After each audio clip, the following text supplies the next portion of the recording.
Bonjour, je me présente. Je suis un livre et je suis vivant. Je m'appelle le livre du voyage. Je peux, si vous le souhaitez, vous guider pour le plus léger, le plus intime, le plus simple des voyages. Puisque nous allons vivre quelque chose de fort ensemble, permets-moi tout d'abord de te tutoyer. Bonjour, lecteur. Tu me vois, je te vois aussi. Tu as un visage lisse aux yeux humides. Et moi, je te présente ces pages de papier recouvertes de petits caractères qui forment ma figure pâle. Notre contact s'est aussi établi au niveau de la couverture. Je sens tes doigts contre mon dos, tes pouces contre mes deux tranches. Ça me chatouille un peu d'ailleurs. Il est temps de pousser plus loin les présentations. Je m'appelle le livre du voyage, mais tu peux aussi m'appeler ton livre. Que je te mette à l'aise, je ne suis ni un livre mystique, ni un livre de sagesse, ni un livre d'hypnose, ni un livre de méditation transcendantale. Je ne suis pas non plus un livre visant à t'enrôler dans une secte, un parti politique, un groupuscule, une philosophie ou une pensée New Age. Ce n'est pas mon genre. Renonce à me mettre une étiquette et prends-moi tel que je suis. Un livre de voyage. La particularité de ce voyage, c'est que tu en es le héros principal. Tu l'as déjà été, mais c'était jusque-là, comment dire, plus indirect. On ne te l'avait pas signalé, mais Jonathan Livingston du roman de Richard Bach, c'était déjà toi. De même que le Petit Prince de Saint-Exupéry, l'homme qui voulut être roi de Kipling, le prophète de Khalil Gibran, le Messie de Dune et Alice au pays des merveilles de Lewis Carroll. Ces héros étaient encore et toujours toi, mais ce n'était pas ouvertement exprimé. Moi, le livre du voyage, je n'ai pas cette pudeur ou cette délicatesse. Au risque de te choquer, je ne te donnerai qu'un nom, toi. Car toi seul accomplis quelque chose ici et maintenant, la lecture. Et puis, tu es aussi le maître de ce voyage, mon maître. Durant cet envol, moi je ne serai là que pour te servir et être ton petit guide d'encre et de papier. Dans mes pages, tu ne trouveras pas toutes les métaphores habituelles, ni les personnages que tu rencontres dans les romans ordinaires. Tu ne pourras pas te prendre pour le chef des pirates, le roi des marécages, le maître des lutins, le magicien de la forêt, le banni de retour, le savant incompris, le détective alcoolique, le musicien génial, le mercenaire solitaire. Tu ne pourras pas te prendre non plus pour la princesse charmante, la mère courageuse, l'infirmière espionne, la reine des fantômes, la déesse manipulatrice, l'étudiante fleur bleue, la femme vampire, la prostituée au grand cœur, l'actrice déchue, la sorcière géniale ou l'ethnologue solitaire. Tu ne pourras te prendre que pour toi-même. Désolé. Je crois qu'un bon livre est un miroir où tu te retrouves. Dans mes pages, tu ne rencontreras pas non plus de ces somptueux méchants qu'on rêve de voir décapités à la fin, tripes fumant à l'air, en expiation de leur crime ignoble. Pas de traître inattendu, pas d'amis décevants, pas de tortionnaires sadiques. Il n'y aura pas de vengeance spectaculaire, ni de coup de théâtre inattendu, aucun innocent à libérer, aucune cause désespérée à défendre devant des jurés sceptiques, pas d'assassin à découvrir parmi une liste de suspects, aucun trésor enfoui à déterrer avant que la bombe à retardement branchée sur la minuterie du four à micro-ondes ne se déclenche. Il faudra que tu t'y fasses. Il n'y aura pas de ces drames d'amour poignants qui finissent bien ou mal selon les humeurs personnelles de l'auteur et s'est démêlé avec sa dernière muse. Il n'y aura pas non plus de ces longues phrases tarabiscotées qui sont très décoratives mais dont on ne démêle pas très bien le sens. Des petites phrases courtes te transmettront l'information telle qu'elle, comme ça, ou ça. Je peux même faire encore plus court, tiens, ça. Et chaque fois, on reviendra à la ligne. Lis-moi comme un conte, c'est ainsi que je serai le plus caressant à tes pupilles.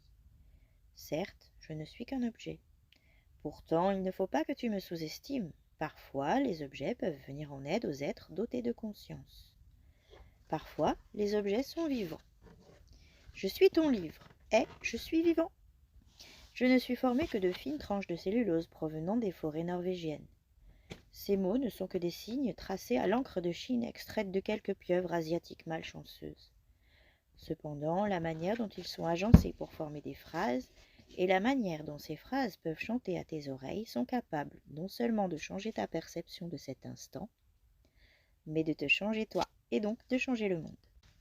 À partir de maintenant, je te propose de me percevoir non plus comme un long déroulement de mots et de virgules, mais comme une voix. Écoute la voix du livre, écoute ma voix. Bonjour. Selon ta manière de m'appréhender, je peux être rien, juste un morceau de carton et de papier pratique pour caler les armoires. Je peux être beaucoup si tu le désires. Quelque chose que tu pourras consulter sans cesse où que tu sois. Quelque chose qui ne te laissera jamais ni seul ni sans sortie de secours. Un ami de papier. À toi de choisir ce que tu feras de moi. Si j'ai un conseil à te donner, profite, abuse de moi. Mon seul souhait est de te faire du bien. Mais si tu n'es pas capable de recevoir mes bienfaits, ne t'inquiète pas. Même si tu ne m'accordes aucune importance, même si tu me déchires, me brûles, me noies, même si tu m'oublies dans une bibliothèque, je suis douée d'ubiquité. Ailleurs, quelqu'un saura m'apprécier et profiter de mes largesses. Le fait de m'avoir acheté te donne, certes, des droits. Le fait d'exister auprès de milliers d'autres gens sans limite d'espace et de temps me donne des pouvoirs que tu ne peux même pas mesurer. Je suis ton compagnon, humble et hyper puissant. Veux-tu du grand voyage dont je t'ai parlé? Ton contrat. Si tu veux continuer avec moi, il va nous falloir passer un contrat. Tu attends de moi que je te fasse rêver. J'attends de toi que tu te laisses complètement aller et que tu abandonnes un moment tes soucis quotidiens. Si tu n'es pas prêt, mieux vaut nous séparer tout de suite. Si tu te sens mûr pour sceller ce contrat, il va falloir que tu accomplisses un geste. Un tout petit geste de rien du tout, mais qui pour moi aura valeur d'engagement. Tu tourneras la page quand tu auras lu la phrase « Alors, tu y vas ?» Si tu accomplis cet acte, je considère le contrat signé. Ne t'engage que si tu souhaites très fort qu'il se produise quelque chose entre nous. Ce qui arrivera ensuite ne dépend que de toi. Je vais te suggérer une odyssée, mais toi seul pourras lui permettre d'exister. C'est ta volonté de te faire plaisir qui en sera le moteur. C'est ton imagination qui bâtira les décors suggérés par mes mots. C'est ta capacité à comprendre les autres qui tissera la psychologie des personnages. Je ne suis qu'un assistant, un infime guide au voyage. Si tu tournes la page, on tente l'expérience ensemble. Alors, tu y vas? Merci de ta confiance. Bien, il faut tout d'abord te préparer au voyage. Nul besoin de valise, de passeport, de lunettes de soleil, de crème solaire, de maillot. Mais comme pour décoller en avion, il va te falloir choisir une piste dégagée et un instant propice. Ton lieu de décollage. Le lieu où tu vas me lire sera un lieu de quiétude. Il faut que cet endroit soit rempli de bonnes ondes. C'est peut-être ton appartement, un café, une bibliothèque, ton lieu de travail, ton lieu de vacances, ou bien un wagon de métro, un bus, un train, un avion ou un bateau. Cet endroit doit être suffisamment éclairé, suffisamment aéré, suffisamment silencieux pour que tu l'oublies. Passons maintenant au siège. Ton siège. Il faut trouver un fauteuil confortable, où aucun muscle ne sera froissé, aucune articulation tordue, où il n'y aura plus dans ton corps la moindre tension. Un hamac serait l'idéal ou un divan rembourré dans lequel tu t'enfoncerais complètement. Ou le moelleux gazon, fraîchement coupé. Un lit tiède. Dans ce dernier cas, fais bien attention à ce que tes pieds soient parfaitement bordés. Pas de courant d'air sur les orteils. Si ton compagnon ou ta compagne de lit tient à coller ses pieds glacés contre ta peau, refuse énergiquement. Si il ou elle n'obtempère pas, insiste, menace, soit ferme, parle-lui de ses parents qui t'ennuient le week-end, des corvées ménagères mal réparties, du tube dentifrice pas rebouché, de ses affaires qui traînent partout. Je ne suis pas là pour semer la zizanie dans ton couple, mais considère que tu n'as pas non plus à te laisser dominer. Tu as droit à une heure de quiétude, ne serait-ce qu'une fois dans ton existence. Une heure durant laquelle personne ne te réclamera rien, personne ne te menacera de rien, personne ne viendra parasiter ton esprit avec ses soucis. Une heure de tranquillité pour me lire. Zut, je suis un livre, mais je suis aussi une maîtresse ou un amant exclusif durant les moments où nous fusionnons. Après ma lecture, tu fais ce que tu veux, mais quand tu es avec moi, j'exige ton attention. Sois attentif. Si tu n'as pas assez de courage pour affronter le partenaire de tes nuits ou les fâcheux auxquels tu t'es bon gré mal gré habitué, ce n'est pas grave, referme-moi, il n'est pas encore trop tard. Je te libère de ton contrat. Il y a des tas d'autres livres qui ne te demandent rien et se laissent lire dans les situations les plus inconfortables. Il y a même des livres qui ne te demandent qu'une seule chose, être acheté. Même pas lu, juste acheté. Si tu as poursuivi ta lecture jusqu'ici, il est temps de te libérer de tes dernières entraves. Quitte tes entraves. Tout d'abord, ôte tes chaussures, ta ceinture, ta montre, tes bagues, tes bijoux et tout ce qui te pèse sur l'épiderme. Tes boucles d'oreilles te grattent? Enlève-les. Ton piercing rouille? Enlève. Il y a des moustiques? Utilise une moustiquaire. Tu as froid, tu as chaud, règle la température au mieux et ne reprends la lecture que lorsque tu te sentiras bien. Décroche le téléphone, débranche la sonnette de la porte, éteins la télé. Oublie les actualités, c'est trop démoralisant.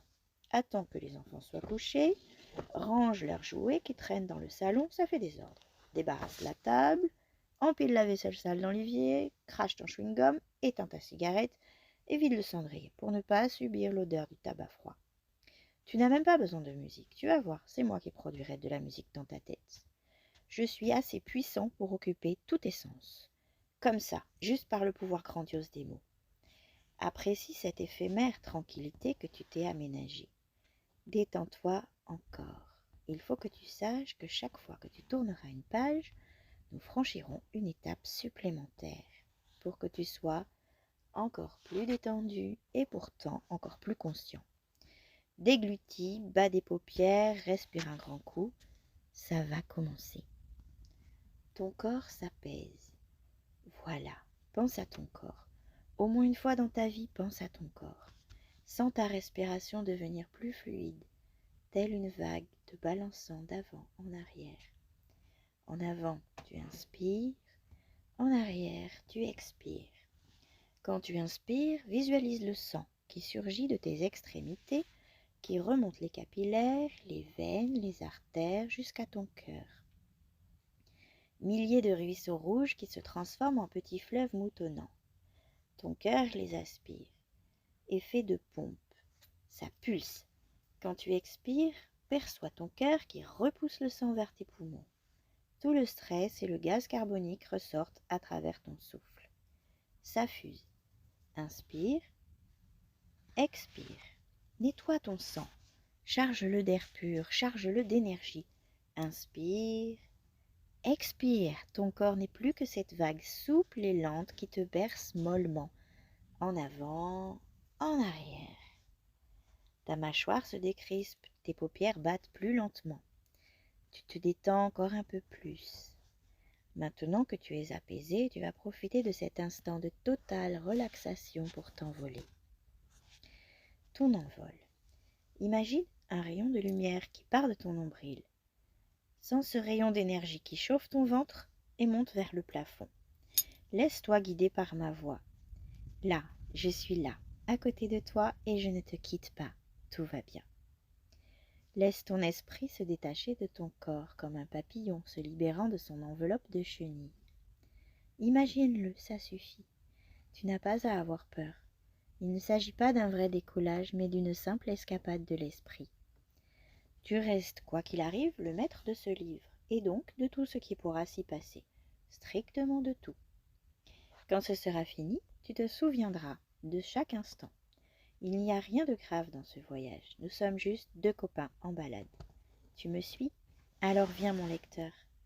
Sens ton esprit doucement s'affranchir de ton corps. Regarde-toi de l'extérieur. Regarde le type qui lit un livre. C'est toi. Et l'autre qui le regarde. C'est aussi toi. C'est ça le vrai détachement, quand on s'observe de l'extérieur. Dégage-toi complètement de celui qui lit. Deviens un esprit léger, transparent, immatériel. Viens, agrippe-toi au rayon de lumière qui part de ton ventre. Ce sera notre ascenseur. Tu montes le long de ce rayon. Bravo, tu vois, ce n'est pas plus compliqué que ça. Ton esprit est tellement puissant qu'il peut se permettre d'accomplir beaucoup de choses auxquelles tu n'avais pas pensé. Hé, continue de monter pendant qu'on parle, ne t'arrête pas. Regarde tout en bas, le toit en train de lire. Tu vois, il n'est pas du tout gêné par ton évasion spirituelle. Il lit, et toi, tu voles. C'est parfait. Élevons-nous. Si un plafond te barre la route, n'aie pas peur, ton esprit le traversera sans effort. de même que l'appartement de ton voisin du dessus, et son corps, son chien, sa femme, son réfrigérateur, son plafond, tes autres voisins et le grenier. On monte encore. Nous voici sur le toit. Tu te débrouilles pas mal pour un premier décollage. Tu vois, ton esprit peut tout. Le problème, c'est qu'en général, tu ne l'utilises pas assez. Alors moi, je vais t'aider à explorer quelques-unes de ces possibilités les plus étonnantes. Tu me demandes pourquoi tu n'utilises pas assez ton esprit? Entre nous, je pense que c'est parce que tu te sous-estimes. En fait, tu te prends pour quelqu'un d'ordinaire. C'est une question de confiance en toi. Peut-être qu'avant moi, personne ne s'était soucié de relever ce qu'il y a de plus intéressant chez toi. Je crois que vous, les humains, vous êtes tous un peu jaloux les uns des autres, alors vous ne vous incitez pas mutuellement à montrer vos meilleurs côtés. C'est plutôt le clou qui dépasse attire le marteau. En fait, de dépassement, nous voici bien assez haut. Observe tout en bas ta maison, le lieu où tu es en train de me lire. Drôle d'impression, hein? Envoie de là-haut une onde bienfaisante à ton corps matériel. Dis-lui que tu ne seras pas long, que tu reviens bientôt. Dis-lui de continuer à respirer tranquillement. Ce n'est qu'une promenade d'une petite heure. Ça y est? Bon, ce n'est pas tout, mais on continue de monter. Le monde de l'air, ton voyage dans le ciel. Tout est bleu clair et blanc autour de nous. Tu entends une musique sur un accord de Do. Les instruments sont essentiellement des instruments à vent. Orgue, flûte, cor, cela fait penser un peu à du Bach. À force de monter, on est très haut dans le ciel. Là, on est assez haut. Tu peux lâcher le rayon de lumière. Lâche, tu ne tomberas pas. Je te l'ai déjà dit, ce n'est que ton esprit qui voyage. Il n'y aura pas de dommages. Quoi, tu veux des ailes? Si ça peut te rassurer. Regarde, à gauche et à droite sur tes épaules. Oui, ces longs trucs souples. Ce sont des ailes. C'est très pratique. Vas-y, agite-les rapidement, ça te maintiendra en altitude. Pour toi, ces ailes sont trop petites. Je vais donc te transformer un peu. Voyons, tant tes ailes, je vais te faire du sur-mesure. Je te transforme en aigle transparent. Ce n'est pas suffisant. Tant pis, je ne lésine pas. Hop, je te transforme en albatros transparent. Cette fois, ça devrait aller. Tu as belle allure ainsi. Ce corps est peut-être plus lourd et vire moins vite que celui des aigles, mais il va te permettre d'effectuer de longs vols planés et de monter plus haut dans le ciel. L'albatros est le vaisseau idéal des nuages. Allez, vole, apprécie d'être rien qu'un instant par l'esprit un oiseau. Sens ton envergure, sens tes ailes, sens la caresse du vent sur tes rémiges souples. À l'avant de ton visage, ton bec translucide, rigide et aérodynamique fend l'azur. Sens l'air frais sur la courbe de ton ventre lisse. Avoue, ça valait le déplacement. Allez, brasse et monte plus haut dans le ciel. Quelle sensation de liberté, hein? Goûte le silence des altitudes. Tous les oiseaux volent en silence comme toi. Il n'y a pas de moteur qui bourdonne et vibre, pas de toile qui claque sous la pression du vent. Il suffit d'étendre tes membres antérieurs. Mets un peu de poids sur ton aile gauche. Tu as vu? Tu vires automatiquement. Mets un peu de poids sur ton aile droite. Joli mouvement. Tu peux accomplir toutes les figures aériennes acrobatiques que tu souhaites. Il n'y a strictement aucun risque de t'écraser. Voilà, pas mal. Il me semble que tu deviens à l'aise dans ta peau d'albatros. Je suis assez impressionnée. Je pensais que tu serais plus long à t'y faire. Oui, bien sûr, je sais qu'on peut voler à l'envers. Oui, la tête en bas aussi. Ça vient pour la première fois voler dans le ciel et ça croit tout inventer. Mets un peu de poids vers l'avant. Tu as vu? Ça fait un piqué. En arrière, un looping. Redresse le cou pour parachever ta courbe. Soigne ta trajectoire. Essaye d'être beau quand tu voles. Allez, viens, on va commencer par monter sur les nuages. Tu es au-dessus des nuages, tu as vu? Les nuages sont extraordinaires, ils forment un plancher de coton. Tu peux y laisser traîner les pattes. Devant, tu vois le soleil rougeoyant posé sur ces nuages comme une pastèque immense sur une table sans fin. C'est beau vu d'ici, non? Les nuages, tu ne l'avais jamais remarqué, ont leur langage. Un langage de forme en mouvement, une perpétuelle recherche de la forme idéale. Les nuages. Les rayons rouges orangés du soleil couchant se reflètent sur le duvet transparent de ton visage et sur les plumes de tes longues ailes. Tout en bas, le vent a joué avec le plancher nuage et y a laissé un accroc. Tu vois à travers ta toute petite ville et tu la salues. Allez, on bouge. On va vers le soleil avant qu'il ne se couche complètement. Cap vers l'ouest. Rendons visite à la planète. rendons visite à ta planète. La tournée des popotes. Tu replies tes ailes transparentes, piqué serré. Arrivé en bas, tu reprends ton assiette et tu te stabilises. Nous passons au-dessus de l'océan, étendu noir, vert et bleu marine. Tu as vu ces îles? Approchons. Ce sont des baleines, un groupe de baleines blanches. L'une d'elles lâche de la vapeur. Je ne sais pas si elles nous ont repérés, c'est possible. Tu sais, les baleines sont très sensibles. Elles peuvent percevoir notre présence intuitivement. Tiens, écoute-les chanter. Je crois bien qu'elles nous ont sentis. Elles s'enfoncent sous l'eau. Attention, le temps gâte, une tempête se lève. Les nuages deviennent anthracites. En un instant, l'océan tranquille devient furieux. N'aie pas peur, ce n'est que de l'air et de l'eau en mouvement. Des colonnes d'eau s'élèvent, puis laissent retomber des dentelles de mousse. Avec ses cieux sombres et ses reflets mordorés, l'océan a bien changé. Et tu as vu ce petit point-là? C'est un voilier secoué par la tempête. À l'intérieur, je ne te dis pas à quel point les navigateurs doivent être malades, dire qu'ils rêvaient d'un beau voyage. Bon, mais il ne faut pas se moquer. Ils ignorent qu'on peut voyager comme ça, rien que par l'esprit. Viens, on va leur rendre visite. Écoute-les, ils se disputent. C'est un peu normal, vous les humains, dès que vous êtes réunis en un lieu exigu, vous finissez toujours par vous taper dessus. Non, je ne critique pas, je constate. Lors d'une réunion des grands livres classiques, il paraît que certains romans ont évoqué la possibilité que vous ne soyez pas des animaux sociaux, mais plutôt des animaux solitaires qui se forcent à être ensemble. Je n'aime pas tellement les grands livres classiques, ils sont trop institutionnels, trop imbus d'eux-mêmes. Mais je dois reconnaître que parfois ils font des trouvailles. De toute façon, faisant partie des petits livres marginaux qui n'ont pas voix au chapitre, je ne suis pas invitée aux réunions des classiques. Pourtant, si j'avais pu assister à leur débat, je leur aurais dit qu'en fait, pour moi, les humains sont plutôt en voie de socialisation. Un jour, vous arriverez à vous entendre, j'en suis persuadée. Il y a quelque chose au fond de vous de très, comment dire, gentil. J'en discutais encore récemment avec un livre de cuisine. Lui non plus ne deviendra jamais un classique.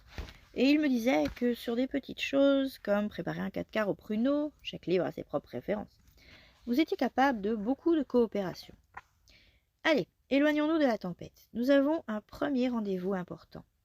Nous voici au-dessus d'une île au relief tourmenté. De hautes montagnes nous obligent à prendre de l'altitude. Ces montagnes chaudes et fumantes émettent une énergie que maintenant tu arrives à discerner. Des volcans.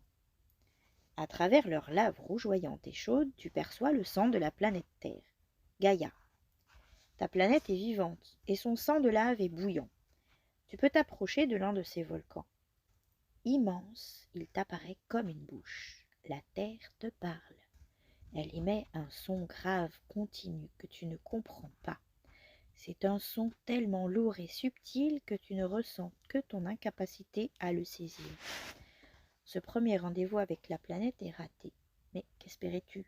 Tout comprendre dès la première rencontre? Salue donc le volcan et reprends ton vol. Nous allons vers le continent. Voilà un port, une immense ville moderne. Survolons-la. Les buildings aux angles droits forment d'indestructibles monolithes. Des troupeaux de voitures fébriles foncent puis s'arrêtent au feu rouge, puis foncent à nouveau. Des troupeaux de piétons inquiets foncent, puis s'arrêtent au feu vert, puis foncent à nouveau. Ils se croisent dans les avenues. Ils se bousculent, se frôlent, s'évitent de justesse. De là-haut, cela forme comme un réseau sanguin. Les villes aussi sont vivantes. Elles suent de tous les pores des vapeurs d'essence. Dans les étages élevés, tu vois des oisifs penchés aux fenêtres, une tasse de café à la main, qui regardent comme toi dans la rue. Des couples s'embrassent dans les jardins publics, des enfants jouent en criant, des joggers courent. En banlieue, d'immenses usines vomissent en cadence des tonnes d'aliments standardisés qu'on entasse dans des camions. Dans les quartiers résidentiels, les gens avalent des tranquillisants pour tenir bon. D'autres restent le regard fixe devant la télé. C'est ton monde. À un coin de rue, une fille est en train de se shooter à l'héroïne. Descendons. Regarde son visage. Cette fille est complètement en fin de parcours. En fait, elle essaie de faire comme toi, de faire sortir son esprit de son corps pour s'envoler. Mais elle se trompe de technique. Elle croit que le poison dans son sang provoquera cette si douce séparation de l'âme et du corps. Regarde, son esprit ressemble à une mouette engluée dans du mazout. Elle ne peut ni s'envoler ni même déployer ses ailes. Va lui parler. Dis-lui qu'elle n'a pas besoin de produits chimiques. Dis-lui qu'il suffit simplement de le vouloir pour pouvoir décoller. Comment ça? Pourquoi je ne lui en parle pas moi-même? Mais parce que moi, je ne suis qu'un livre. Je ne peux agir que sur ceux qu'ils me lisent. Il ne viendrait jamais à l'idée de cette fille qu'il est possible de trouver du réconfort dans un livre. Je te l'ai déjà dit, je ne peux aider que ceux qui ont envie d'être aidés. Regarde-la. Elle n'a pas envie de s'en sortir, elle veut simplement fuir. Viens, reprenons la route. Le 3e rendez-vous est dans un pays chaud. Te voici dans le désert de sable. Les dunes, presque immobiles, t'évoquent une grande nappe blanche posée sur un océan pétrifié. C'est beau aussi le désert. Vent affleurant, rose des sables, dunes dorées. Tu rejoins une ville aux maisons blanches. Là, il y a une procession. C'est une cérémonie étrange. Des gens lancent des imprécations. Ils brandissent des armes. Ils disent qu'il ne faut lire qu'un seul livre et aucun autre, qu'il ne faut pas penser, ne pas écouter de musique, que les femmes doivent être voilées, que les filles ne doivent pas aller à l'école. Ils brûlent des drapeaux. Puis, ils laissent passer une procession de gens torse nus qui se flagellent avec des lanières cloutées. Je crois qu'eux aussi veulent faire sortir leur esprit de leur corps. Ils croient que s'ils martyrisent leur chair, leur esprit s'y trouvera si mal que tout naturellement il s'en échappera. Regarde, ils sont tous ensanglantés et ils continuent de psalmodier des prières. Dis-leur à eux aussi qu'on peut voler sans se faire souffrir. Dis-leur qu'il suffit d'y penser. Je n'aime pas voir la douleur infligée à autrui ou à soi-même. Viens, partons. J'ai encore autre chose à te montrer. Nous sommes maintenant dans un centre de recherche de pointe. Là, de jeunes ingénieurs décontractés en pull épais, grosses lunettes et chaussures à semelles de crêpe sont en train d'assembler des casques virtuels qu'on branche sur des ordinateurs. C'est un simulateur de vol pour chasseurs de combat. Grâce à des programmes d'informatique sophistiqués, on peut avoir la sensation de voler dans des paysages artificiels aux couleurs bariolées qui défilent à grande vitesse. Des avions ennemis surgissent et il faut tous les détruire. Ils explosent alors en son Dolby Surround. Ce n'est pas un centre militaire, mais une usine de jouets. Des enfants testent les programmes. Regarde-les crispés sur la gâchette de leur joystick. Ils sont en sueur, complètement surexcités. Cela aussi m'inquiète. Tous ceux qui proposent la même chose que moi m'inquiètent. Non, je ne fais pas preuve de possessivité.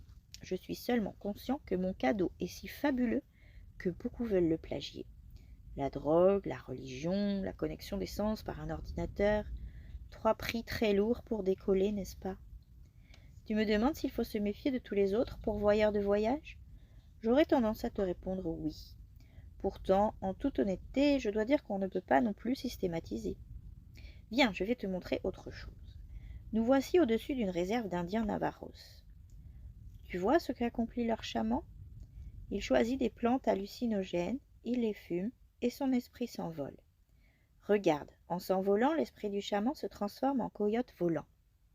Un tel exploit demande une belle éducation. Cela fait des millénaires que les chamans Navaros se transmettent ces secrets. Tu sais pourquoi ils font ça? Non, pas pour la fuite. Au contraire, pour être utile à leur groupe. Le chaman n'est ni un sorcier, ni un chef, ni un médecin. Les Navaros considèrent que tous les problèmes de la tribu et des individus proviennent d'une disharmonie avec le milieu. Alors, les chamans se transforment en animaux pour plaider la cause des hommes auprès des éléments. L'esprit du chaman vient vers toi et semble impressionné. Il te demande comment tu parviens à cela. Dis-lui la vérité. Dis-lui que tu n'as pas besoin de drogue. Dis-lui que ta drogue, c'est moi, le livre du voyage, et que je te suffis. Le coyote volant hoche la tête. Mais les livres ne sont pas assez puissants, émet-il. Dis-lui que si. Dis-lui que les livres ont la puissance que leur accorde leur lecteur et que celle-ci peut être sans fin. Il te dit qu'il ne savait pas que cela pouvait être aussi facile. Il a longtemps appris.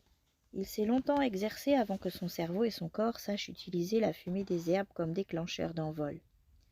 Il te dit qu'il essaie d'en prendre le moins possible, mais que sans les herbes, il n'y arrive pas.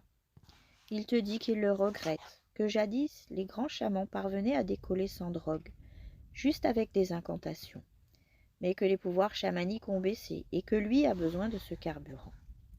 Tu vois, je te l'avais dit. Et oui, moi, le livre du voyage, non seulement je t'évite de t'intoxiquer, mais en plus, même sans initiation, je te permets de réussir ce que n'arrivent à faire que les plus grands chamans. Non, ne me dis pas merci, c'est tout naturel. C'est notre contrat. Et puis, la réussite de ton vol est aussi ma fierté de livre. Il est aussi agréable pour moi, en tant qu'objet, de savoir que j'ai le pouvoir d'agir sur des êtres vraiment vivants. Nous autres, esprits de papier, nous nous sentons parfois si futiles. Dépêche-toi, je vais te montrer autre chose. Nous voici au Tibet, le toit du monde. Tu vois Lhasa, la ville des lamas? Ici, des moines utilisent de longues trompettes. Elles émettent des sons qui font vibrer l'air alentour. Ce sont des vibrations graves. Elles te rappellent la voix de la terre. Un groupe de lamas médite dans de vastes salles. Tu n'as jamais vu autant d'esprits décoller ensemble. Un vrai vol des tourneaux transparents. Au-dessus de la ville, ils forment des rondes. Visiblement, ils maîtrisent parfaitement l'envol depuis longtemps. Sans drogue, leurs esprits partent en groupe pour de petits briefings au-dessus des nuages. Regarde-les, regarde leur esprit. Ils n'ont pas l'impression d'accomplir quoi que ce soit d'exceptionnel. Pour eux, c'est une routine. Leur esprit te voit, te salue, et tu les salues en retour. Tu descends dans les rues de la ville sacrée. Des soldats chinois parcourent les rues de Lhasa et emprisonnent des lamas. Pourquoi font-ils ça, dis-moi? Que dis-tu? C'est de la politique? Pour moi, c'est de la jalousie. Des gens aussi libres dans leur tête, ça énerve les êtres primaires. C'est mon avis de livre, tu n'es pas obligé de partager. Plus loin, des touristes occidentaux essaient de comprendre l'esprit des lamas tibétains. Ils leur demandent ce qui se passe durant la méditation. Les lamas rient gentiment. Comment parler aux autres de l'envol? C'est comme si, quand tu auras refermé mes pages, on te demandait ce que tu as ressenti de ce voyage. Que pourras-tu répondre? Que tu étais comme dans un sommeil éveillé? Que tu étais dedans et dehors simultanément? Que tu te laissais bercer par les phrases du livre comme un enfant qui écoute une histoire avant de s'endormir, puis qui se met à rêver de cette histoire? Non, ce n'est pas vraiment ça. Décidément, à part éclater de rire, je ne vois pas comment tu pourras décrire cette sensation. On ne peut pas expliquer le goût salé à quelqu'un qui ne connaît que le sucré. Il faut le vivre pour le savoir. Quittons le Tibet. Revenons dans les villes modernes. Te voici dans un appartement où un informaticien en gros pull est en train de fabriquer, grâce à des images de synthèse, des décors poétiques dans lesquels les gens pourront se promener en se branchant simplement sur Internet. La seule différence avec les informaticiens de tout à l'heure, c'est que dans son programme, il n'y a rien à détruire. Il ne propose qu'une glissade lente dans des paysages exotiques. Tu es songeur, tu ne comprends pas pourquoi je te montre tout ça. Pour te faire comprendre que ce voyage est quelque chose que tous les hommes recherchent depuis la nuit des temps, et que les mêmes moyens, drogue, religion, technologie de pointe, selon la manière dont on les utilise, peuvent s'avérer bénéfiques ou maléfiques, yin, yang, magie blanche, magie noire. Je n'ai pas vraiment l'exclusivité de mon rôle de guide d'envol. Ma particularité est de ne rien te demander en retour. Seulement un peu de ton temps et ton attention. Cela me semble déjà beaucoup. Et je suis conscient que cette quasi-gratuité peut en elle-même sembler suspecte. Car vous, les humains, vous êtes habitués à payer cher tout ce que vous recevez de bienfaisant, n'est-ce pas? Toujours besoin de payer, de se sacrifier, de souffrir. Et moi, je te le demande. Pourquoi n'aurais-tu pas le bon côté sans payer, juste parce qu'avec ton imagination, tu es capable de te l'offrir à toi-même? Rencontre avec un sage. Reprenons de l'altitude.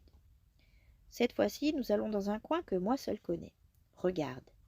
Cette faille débouche sur un cirque rocheux. C'est un coin préservé. Mais ne perdons pas de temps. Là-haut, au milieu d'un tumulte de pierres, tu distingues une cascade, un torrent de montagne. Avance. Devant nous, le torrent dégringole, tel un rideau de cristal assourdissant. Tu hésites face à ce mur d'eau en fureur, mais je te conseille pourtant de continuer d'avancer. Alors, tu distingues vaguement derrière l'eau du torrent une petite lueur. Tu traverses le torrent et tu découvres une caverne. Tu reprends ta forme humaine et tu marches vers la source de lumière. Là, tout au fond, Tu trouves un homme en pagne beige assis dans la position du lotus sur un rocher. Il est immobile. Il a les ongles très longs ainsi qu'une barbe de plusieurs années et de longs cheveux blancs. Sur son front, un point rouge symbolise le troisième œil. Il est pratiquement nu mais ne semble pas avoir froid. Il doit être là depuis très longtemps car son corps semble figé dans cette posture. Tu approches. Il sort de sa méditation. Il ouvre lentement les yeux. Il te voit et tu le vois. Tu lui poses la question qui t'a toujours brûlé les lèvres. Quel est le sens de la vie? Il te fixe, adopte un air grave. Il consent à t'accorder un peu d'attention. Il consent à te répondre. La vie n'est qu'une illusion, dit-il enfin. Tu réfléchis à sa réponse et tu lui dis « Non, désolé, la vie n'est pas une illusion. » Il fronce les sourcils. Tu lui dis qu'il devrait voyager davantage, ne pas rester enfermé dans sa caverne.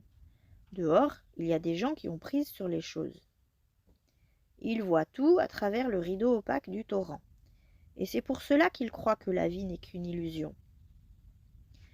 Tu lui dis que c'est comme s'il observait en permanence le monde à travers la télévision. Il te demande ce qu'est la télévision. Tu lui parles des séries américaines stéréotypées avec rire enregistré, des soap-opéras, des publicités qui te serinent 1000 fois leurs slogans, des talk-shows où chacun vient étaler ses problèmes personnels. Le sage semble de plus en plus intéressé par ce que tu lui racontes et s'avance vers toi. Tu lui dis que tu t'accommodes finalement très bien de ton ignorance et que c'est elle qui te pousse en avant. Le doute et la curiosité sont plus forts que la croyance et l'érudition. Ce sont eux d'ailleurs qui t'ont permis de venir ici. Tu lui dis que tu essaies d'être vide pour pouvoir être rempli par tout ce que tu découvres. Il prend une mine hébétée. Il retient une grimace, puis, au comble de l'agacement, te traite de petit imbécile. Signale-lui que tu te sens précisément un imbécile, mais dans le sens vrai, étymologique du terme. Autrefois, un bécile signifiait qui n'a pas de béquille. Un imbécile est quelqu'un qui n'a aucun tuteur, aucun bâton, aucune béquille pour le faire tenir droit. Il trébuche, mais au moins il avance, et il avance seul. Imbécile, c'est en fait le plus beau compliment que tu pouvais recevoir.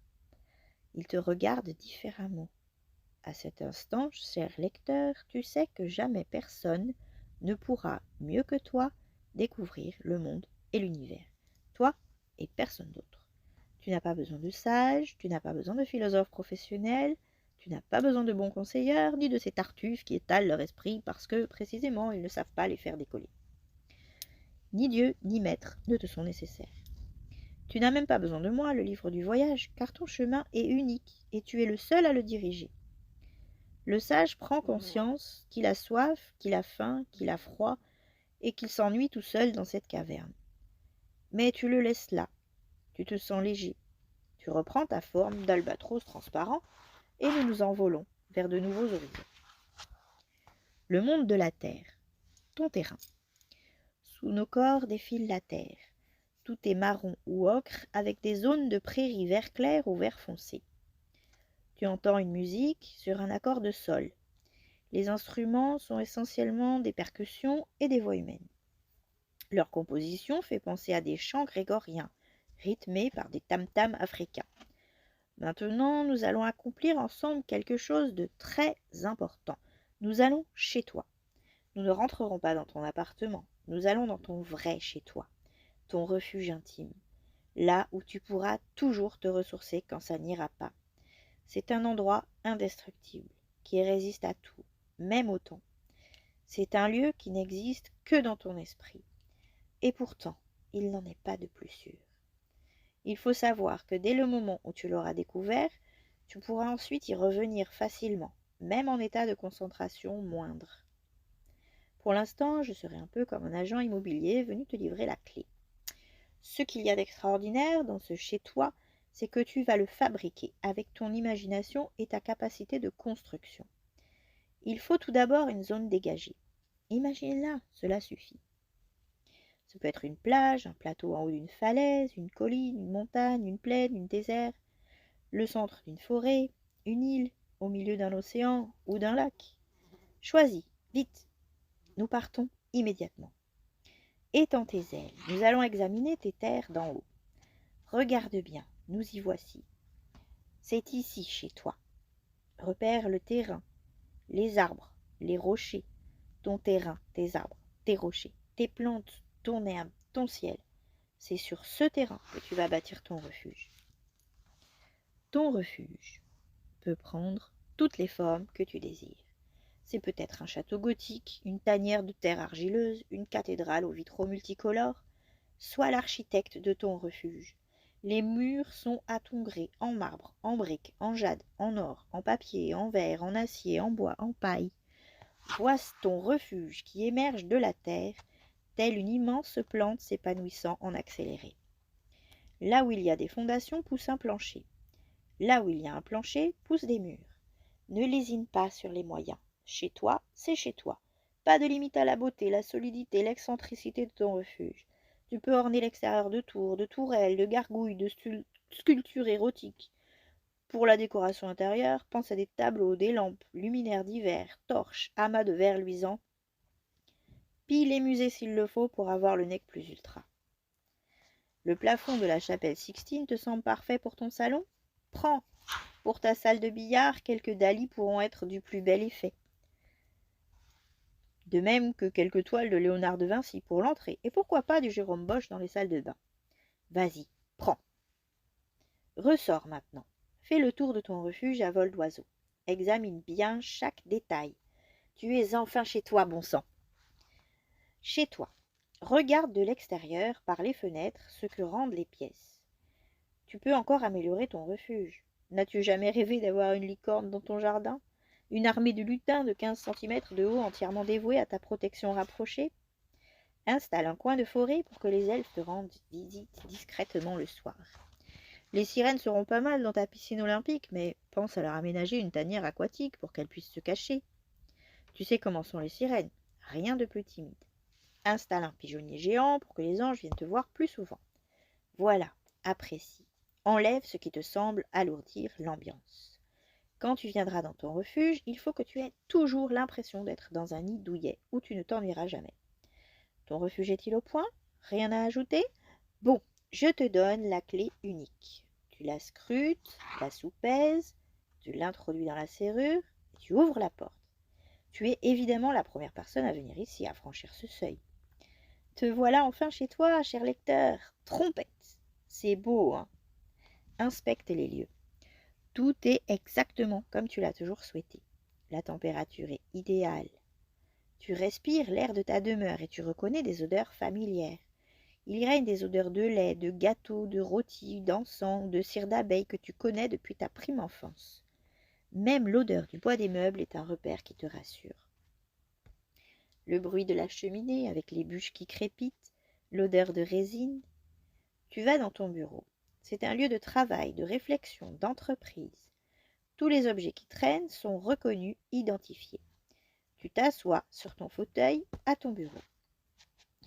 La phrase que tu dois entendre aujourd'hui. Devant toi est posé un grand et lourd album qui ressemble à un grimoire. Sa couverture est en bois sculpté. Ses charnières sont en ferronnerie et ses pages en parchemin usé. Ouvre-le au hasard. Une seule phrase est inscrite au milieu de la page de gauche. C'est la phrase que tu dois lire aujourd'hui. Cette phrase ne s'adresse qu'à toi, et c'est grâce à elle que tu vas pouvoir résoudre tes difficultés actuelles. Cette phrase va t'aider à effectuer un pas. C'est peut-être un conseil pratique, une solution à laquelle tu n'as pas pensé concernant un problème qui te préoccupe. C'est peut-être le nom d'une personne à laquelle tu n'as pas fait assez attention qui pourrait s'avérer d'un grand secours. C'est peut-être un virage complet que tu dois prendre, même s'il te semble pénible. C'est peut-être quelque chose que tu dois accomplir pour te sentir mieux. Maintenant, cette phrase utile est devant toi. Ferme les yeux 20 secondes et lis-la.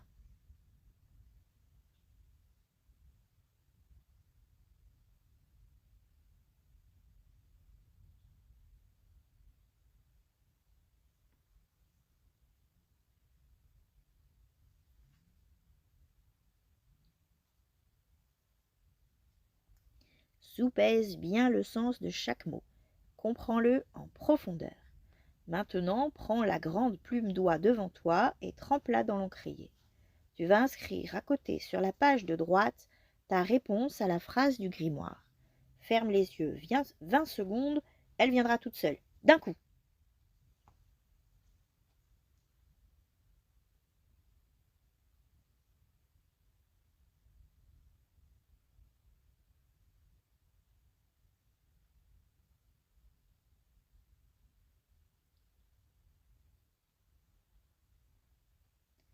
Voilà, tu connais le problème et sa solution. Tu ne peux plus les ignorer. Referme le grimoire. Sache que chaque fois que tu reviendras dans ton refuge et que tu rouvriras cet ouvrage, il y aura une nouvelle phrase qui te sera adressée. Elle te permettra de parcourir plus vite et dans de meilleures conditions la prochaine étape de ta vie. Tu n'auras qu'à fermer les yeux 20 secondes pour lire la phrase. Tu n'auras qu'à fermer les yeux 20 secondes pour trouver ta réponse. Si tu veux, tu peux même noter tes phrases sur mes pages pour bien te les rappeler. Ne t'inquiète pas pour moi. Je te l'ai dit, je ne suis pas sacrée. Tu peux faire autant de notes, de dessins, de graffitis, de cornes à mes pages que tu le souhaites. Revenons dans ton bureau. Range le grimoire dans le tiroir de la table. Si tu ne veux pas que le bureau de ton monde spirituel soit aussi mal rangé que le bureau de ton monde matériel, prends de bonnes habitudes. Maintenant, regarde l'écran à ta gauche. Ôte-en le cachet de cire. Ton symbole personnel. À l'intérieur se trouve ton symbole. Regarde-le. Tu le vois, tu le reconnais, tu le comprends. Touche-le. Perçois ses angles, ses courbes, son volume. Pourquoi a-t-il cette forme particulière? Que t'évoque-t-elle? Tu prends ton symbole, tu le lèves au-dessus de toi et il se met à irradier très fort, comme un petit soleil. Tu le mets près de ta poitrine et tu l'enfonces d'un coup dans ton cœur. Là, il se met à briller encore plus fort et te fournit une douce énergie. Tous tes sens voient aussitôt leur sensibilité s'accroître. Tu n'as pas que 5 sens physiques, vue, odorat, ouïe, goûter, toucher. Tu es aussi doté de 5 sens spirituels. Émotion, imagination, intuition, conscience, inspiration. Et tous profitent de ton symbole, l'émotion. Tes émotions sont mieux canalisées. Tu ne les laisses plus te submerger comme des vagues déferlantes. Tu les sens venir et tu sens que tu peux surfer sur leur cime. L'imagination. Ton imagination s'élargit. Tu quittes les préjugés qui réduisent ton angle de vision. L'intuition. Ton intuition devient fulgurante. Tu apprends à l'écouter avant d'entreprendre quoi que ce soit. La conscience. Tu as conscience de qui tu es. Tu as conscience de ce que tu fais, à chaque instant. L'inspiration. Ton inspiration capte les idées qui s'agglomèrent, tel un grand nuage au-dessus de la planète. Nuage qu'on a parfois baptisé noosphère. À l'intérieur, les idées se mélangent, s'hybrident, fusionnent. Tu apprends que les idées sont comme des êtres indépendants, qu'elles ont leur propre évolution, leur propre sélection, leur propre mutation. Elles ne sont pas que filles de nos cervelles, elles étaient là avant l'humain et seront là après. Certaines se répandent, d'autres vivent en autarcie. Certaines se recroquevillent pour ne surgir qu'au meilleur moment. D'autres planent généreusement pour être saisies par les rêveurs et les artistes. Désormais, tu sais que toi aussi tu peux cueillir ces idées. Chaque fois que tu en auras envie, tu pourras aller visiter la noosphère et y puiser ce dont tu as besoin pour créer dans ton domaine privilégié. Mais n'oublie pas que ces idées ne viennent pas de toi. Ta créativité consistera à les relier différemment. Branche-toi sur la noosphère. Ta mémoire augmente pour stocker les idées, les comparer, les métisser, les faire évoluer dans ton laboratoire spirituel personnel. Ta capacité d'analyse et de synthèse se développe. Tu réfléchis plus vite, sans t'embarrasser des détails sans importance. Tu devines les enjeux cachés derrière les apparences, comme si on nettoyait les fenêtres empoussiérées de tes perceptions. Tout devient plus clair, plus léger, plus simple. Tu sais aller à l'essentiel. Tu deviens maître de ta pensée. C'est la force de ton symbole personnel. Tu le remets dans son écrin, tu le refermes et tu le ranges. Tu sais que chaque fois que tu n'iras pas bien, il te suffira d'appeler ton symbole et de le refaire irradier dans ton cœur. Ton arme. Un long fourreau est accroché au mur en face de ton bureau. À l'intérieur se trouve ton arme. Sors-la. C'est une épée. Regarde-la. Examine son pommeau. Ta devise y est gravée. Examine sa lame, 1000 fois trempée. Examine son manche, parfaitement adapté à la forme de ta main. C'est ton épée. Dans toute autre main, elle perdrait son équilibre. Elle est légère et pourtant suffisamment forte pour trancher le métal. Sa lame est fine comme celle d'un rasoir. Mais tu entends des bruits dehors. Qui peut oser venir sur ton territoire? Tu te penches par la fenêtre et tu aperçois un groupe de gens. Tu les reconnais, ce sont tes amis. Ils viennent fêter la découverte de ton refuge. Ta fête. Tu ranges ton épée dans son fourreau et tu descends les rejoindre. Ils ont organisé une fête devant l'entrée de ton refuge. Il y a des tables disposées en cercle, il y a des plats succulents. Une musique résonne. Tu reconnais cette musique, c'est ta musique préférée. Tout vibre dans cette mélodie. C'est sur cette musique qui te caractérise si bien que tu prends place sur le siège qui t'est désigné. Tu lèves les bras et tous tes amis te sourient. Aujourd'hui, il n'y a que des gens qui t'aiment vraiment qui sont venus. C'est ta fête. Tu lèves ton verre à leur santé. Ton ou ta meilleure amie vient te dire qu'ils ont tous apporté un cadeau. Chacun à tour de rôle se présente devant toi et te le remet. Tu défais paquets et rubans. Chaque cadeau est spécial et révèle non seulement la personnalité de celui qui l'offre, mais aussi la façon dont il pense te faire le plus plaisir. Chacun de tes amis explique le sens de son cadeau. Il y a des œuvres d'art spécialement créées pour toi. Il y a des objets rares dénichés dans des brocantes. Ceux qui te les offrent sont allés les chercher très loin. Et ils te racontent l'histoire de ces trouvailles. Chacun te rappelle à l'oreille un bon moment que vous avez passé ensemble. Moi, le livre, en cet instant, je me fais discret. Je respecte la complicité particulière qui te lie à eux. Apprécie la chance d'avoir de tels amis. Certains se saisissent de tam-tam et vous dansez à la manière des peuples des forêts. Tu fermes les yeux, tu te défoules complètement. Vous chantez spontanément en émettant des sons qui partent du ventre. Cela ressemble à des chants amérindiens ou des polyphonies pygmées. Puis d'autres prennent des binious, des cornemuses, des harpes, des viols et composent une gigue campagnarde délicieusement démodée. On passe ensuite à des rocs endiablés. Vous tournez de plus en plus vite. Puis tout se calme avec des slows langoureux. Les corps se frôlent, se touchent, se caressent. Les doigts s'enlacent et se serrent. Des baisers furtifs glissent entre les danseurs. La présence tiède de tes amis est comme un grand manteau qui te protège. Tu sais que ceux-là ne te laisseront jamais tomber. Pourtant, quelqu'un regarde les étoiles, dit qu'il est tard et qu'il doit rentrer. Les autres lui emboîtent le pas. Tu veux les retenir encore, mais considère plutôt leur retrait comme une preuve d'amitié. Ils savent que tu dois continuer seul ton parcours pour rencontrer le troisième élément, le feu. Ils ne veulent pas te ralentir dans ton voyage. Tu les salues un par un et tu redeviens un oiseau transparent. Le monde du feu, ton terrain de bataille. Nous nous envolons, cette fois-ci non plus dans l'espace, mais dans le temps. Le ciel est jaune feu et rouge sang. La musique se fonde essentiellement sur un accord en ré. Les instruments sont des instruments modernes soutenus par des amplis. Guitare électrique saturée, synthétiseur au son étrange, basse qui fait vibrer la cage thoracique, batterie sèche. En bas montent en rythme des bruits de canon et de mitraille. Hard rock. Nous descendons. Défilent alors les grands champs de bataille. Troie assiégée par les Grecs, le cheval de bois qui laisse sortir ses commandos de tueurs au grand désespoir du roi Priam. Glaive, Jérusalem, encerclée par les troupes de Nabuchodonosor. Marathon, opposants grecs et persans. Les éléphants d'Hannibal, parassonnés de bijoux qui chargent les lignes ennemies, pourfendant les boucliers de leurs ivoires acérés. Carthage en flammes sous les assauts des catapultes de Scipion le second africain. La forteresse de Massada résiste comme elle peut aux légions romaines tout là-haut sur son rocher. Azincourt, où les chevaliers français engoncés dans leur trop lourde armure attaquent sans adresse les lignes des archers anglais. Flèches, la bataille de la Grande Armada.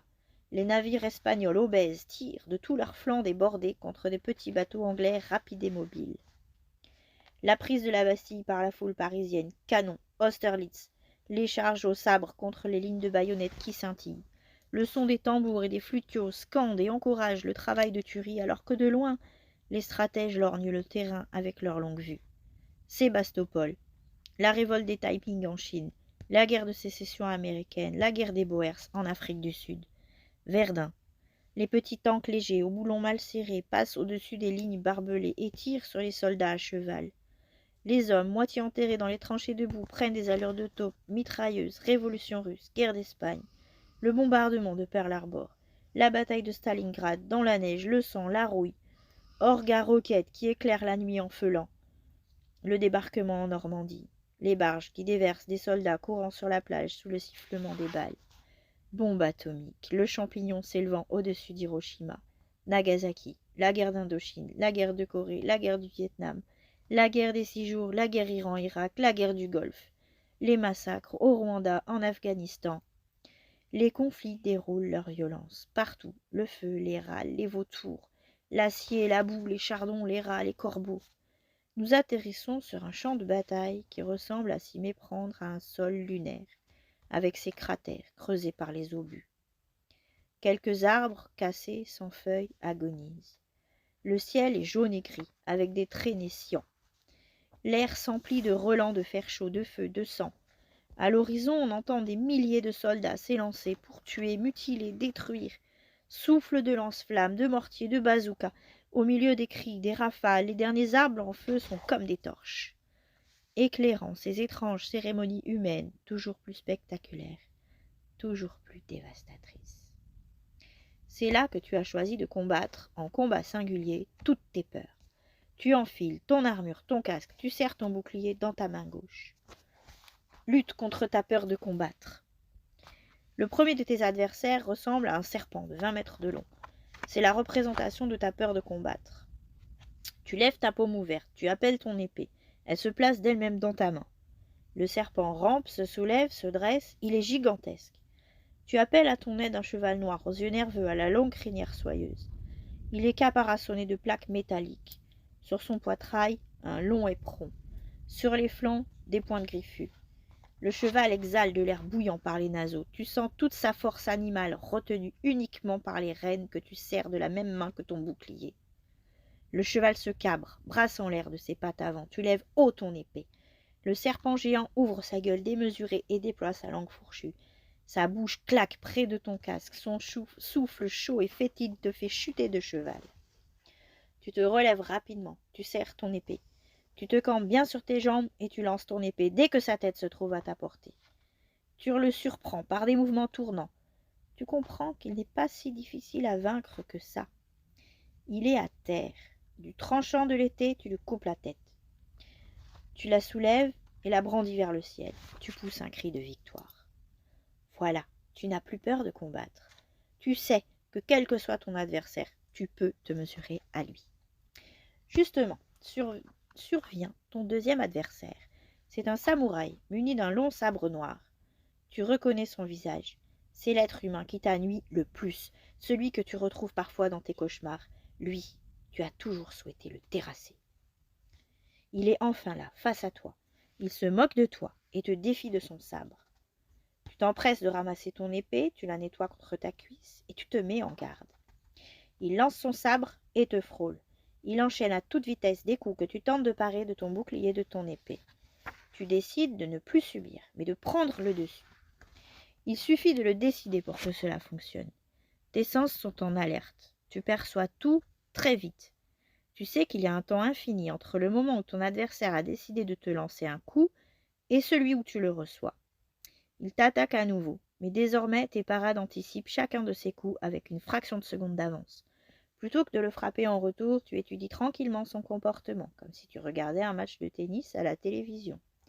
Tu repères ses habitudes, ses tics, les instants infimes où sa garde est à découvert. Tu attends l'instant propice. Tu tournes autour de lui comme un torero autour d'un taureau. Occupe le centre. Ne brise pas les courbes. Laisse-toi entraîner par tes élans.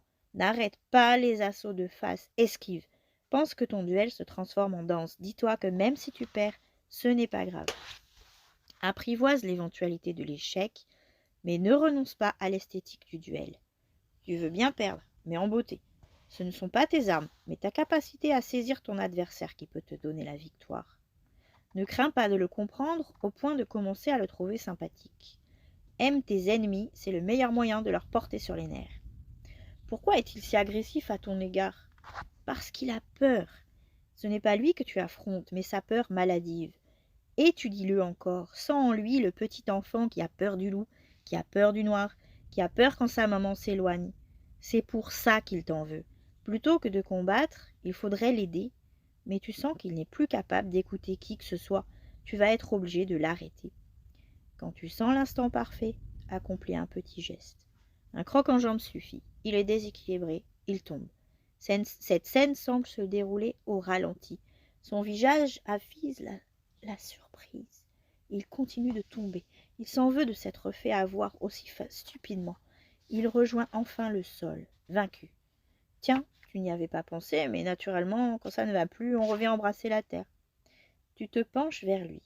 Tu le remercies pour la beauté du combat et aussi pour l'enseignement qu'il t'a apporté. Il faut toujours remercier ses ennemis. Sans eux, tu n'évoluerais pas. Lutte contre le système. Déjà, ton troisième adversaire apparaît. Il est cubique, titanesque, froid. Il est doté de chenilles qui écrasent tout. C'est le système social dans lequel tu es inséré. Sur ses tours, tu reconnais plusieurs têtes. Il y a celle de tes professeurs, de tes chefs hiérarchiques, des policiers, des militaires, des prêtres, des politiciens, des fonctionnaires, des médecins, qui sont censés toujours te dire si tu as agi bien ou mal, et le comportement que tu dois adopter pour rester dans le troupeau. C'est le système. Contre lui, ton épée ne peut rien. Quand tu le frappes, le système te bombarde de feuilles. Carnet de notes, PV, formulaire de sécurité sociale à compléter si tu veux être remboursé, feuilles d'impôt majorées pour cause de retard de paiement, formulaire de licenciement, déclaration de fin de droit au chômage, quittance de loyer, charges locatives, électricité, téléphone, eau, impôts locaux, impôts fonciers, redevances, avis de saisie d'huissier, menaces de fichage à la Banque de France, convocation pour éclaircir ta situation familiale, réclamation de fiches d'état civil datées de moins de 2 mois. Le système est trop grand, trop lourd, trop ancien, trop complexe. Derrière lui, tous les assujettis au système avancent, enchaînés. Ils remplissent activement au stylo des formulaires. Certains sont affolés car la date limite est dépassée. D'autres paniquent car il leur manque un papier officiel. Certains essaient, quand c'est trop inconfortable, de se dégager un peu le cou. Le système approche. Il tend vers toi un collier de fer qui va te relier à la chaîne de tous ceux qui sont déjà ses prisonniers. Il avance, sachant que tout va se passer automatiquement, que tu n'as aucun choix, ni aucun moyen de l'éviter. Tu te demandes que faire. Je te réponds que contre le système, il faut faire la révolution. La quoi? La révolution. Tu noues alors un turban rouge autour de ton front, tu saisis le premier drapeau qui traîne et tu le brandis en criant « Mort au système !» Je crains que tu ne te trompes. En agissant ainsi, non seulement tu n'as aucune chance de gagner, mais tu renforces le système. Regarde, il vient de resserrer les colliers d'un cran en prétextant que c'est pour se défendre contre ta révolution. Les enchaînés ne te remercient pas. Avant, ils avaient encore un petit espoir d'élargir le métal en le tordant. À cause de toi, c'est encore plus difficile. Désormais, tu as non seulement le système contre toi, mais tous les enchaînés. Et ce drapeau que tu brandis, est-il vraiment le tien? Désolé, j'aurais dû t'avertir. Le système se nourrit de l'énergie de ses adversaires. Parfois, ils fabriquent leurs drapeaux, puis les leur tend. Tu t'es fait piéger. Ne t'inquiète pas, tu n'es pas le premier. Alors que faire? Se soumettre? Non, tu es ici pour apprendre à vaincre et non pour te résigner. Contre le système, il va donc te falloir inventer une autre forme de révolution. Je te propose de mettre entre parenthèses une lettre. Au lieu de faire la révolution des autres, fais ta révolution personnelle. Plutôt que de vouloir que les autres soient parfaits, évolue toi-même. Cherche, explore, invente. Les inventeurs, voilà les vrais rebelles. Ton cerveau est le seul territoire à conquérir. Pose ton épée. Renonce à tout esprit de violence, de vengeance ou d'envie. Au lieu de détruire ce colosse ambulant sur lequel tout le monde s'est déjà cassé les dents, ramasse un peu de terre et bâtis ton propre édifice dans ton coin. Invente, crée, propose autre chose. Même si ça ne ressemble au début qu'à un château de sable, c'est la meilleure manière de t'attaquer à cet adversaire.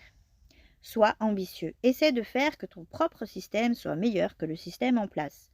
Automatiquement, le système ancien sera dépassé. C'est parce que personne ne propose autre chose d'intéressant que le système écrase les gens.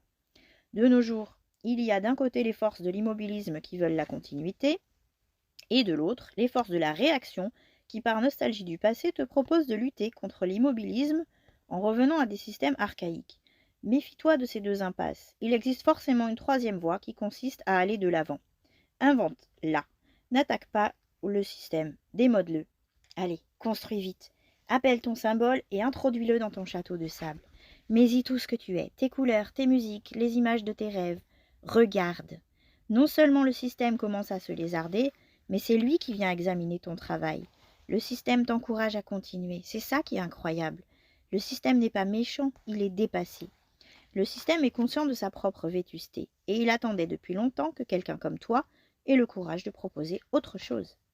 Les enchaînés commencent à discuter entre eux, ils se disent qu'ils peuvent faire de même. Soutiens-les. Plus il y aura de créations originales, plus le système ancien devra renoncer à ses prérogatives. Lutte contre les maladies. Et maintenant, voici ton quatrième adversaire. On dirait une armée de petits crabes sombres. Certains répandent des aftes, des maux de gorge, des fièvres, des yeux rouges, des brûlures d'estomac, des rhumatismes, des psoriasis. D'autres provoquent des éternuements, des toux, des glaires, des expectorations, des démangeaisons, des boutons, des palpitations. Voilà quelques problèmes de santé. Tu ne pourras les vaincre ni par l'épée ni par le sable. Appelle à l'aide ton système immunitaire. Alors des milliers de petits crabes beige clair sortent des cavernes de tes narines et de ta bouche. Ce sont tes guerriers d'élite contre les maladies. Les deux armées s'approchent. D'un côté, les maladies. De l'autre, tes lymphocytes. Et chaque lymphocyte affronte en duel une maladie. Encourage-les à distance. Fais sortir les sentiments rentrés. N'oublie pas que le mot maladie vient de mal à dire. Utilise la complexité de ta chimie interne.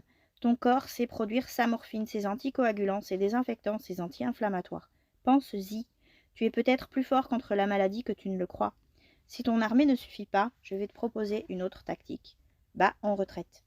Et plutôt que de vouloir détruire les maladies, fortifie tes zones saines. Finalement, certaines maladies imbattables dans le duel contre tes lymphocytes s'avèrent incapables de progresser sur des terrains sains. Là, un rien les achève. Elles tentent un dernier assaut désespéré, alors tu les massacres toutes en les brûlant avec ta fièvre. Lutte contre la malchance. Ton cinquième adversaire est la malchance. C'est une brume grise, contre elle tu ne peux vraiment rien faire, désolé. Alors tu te couches par terre et tu la laisses te recouvrir. Tu sais que si tu bouges, elle te mordra. Tu restes immobile, tu ne penses à rien, tu attends que ça passe. La malchance ne te fait pas peur. Accepte de ne pas toujours vaincre. Accepte la malchance comme un élément pouvant déterminer l'issue d'un combat. La malchance n'est pas une ennemie. Tout comme la pluie, c'est un moyen de mieux te faire apprécier le beau temps. La malchance permet de te remettre en question et de te faire évoluer. Accepte ton impuissance devant la malchance. Fais le gros dos, sans la glisser sur ton corps. Ici, le vrai guerrier est celui qui sait s'abstenir de combattre. Le vrai guerrier est aussi celui qui sait perdre. Même l'échec est indispensable pour te faire avancer. Lutte contre la mort. Le sixième adversaire, c'est la mort, en personne. Elle apparaît dans les mythologies, squelette recouvert d'un manteau déchiré. Elle brandit une grande faux rouillée. Elle sent la charogne. Et derrière le capuchon de son manteau, son crâne aux orbites vides te glace les sangs. La mort te parle avec une petite voix désagréable et aiguë. Elle te dit que vous les hommes, vous ne savez plus comment la prendre, alors vous faites comme si elle n'existait pas. Tout tend à faire croire que la nouvelle génération sera exemptée de cette petite formalité. Vous avez tort de la rendre taboue. La mort dit qu'avant, quand un grand-père mourait, ses petits-enfants voyaient le long dépérissement du vieillard. De nos jours, le grand-père part pour l'hôpital et puis on ne le voit plus jusqu'au jour où le téléphone sonne pour signaler que c'est fini. C'est fini quoi? L'attente des héritiers? Le stress de savoir qu'il ne va pas bien? La charge du remboursement du prix de sa chambre à l'hôpital? Résultat, plus personne ne sait ce qu'est la mort et lorsqu'elle arrive, on a peur devant cette grande inconnue. De même, le cinéma montrant sans cesse des scènes de massacres et d'atrocités, vous finissez par croire que vous êtes vacciné contre la mort. C'est du courage en toc. On n'apprivoise pas la mort, on peut juste essayer d'apprendre à la connaître. Elle concède que certaines sociétés tribales maintiennent un cérémonial autour d'elle.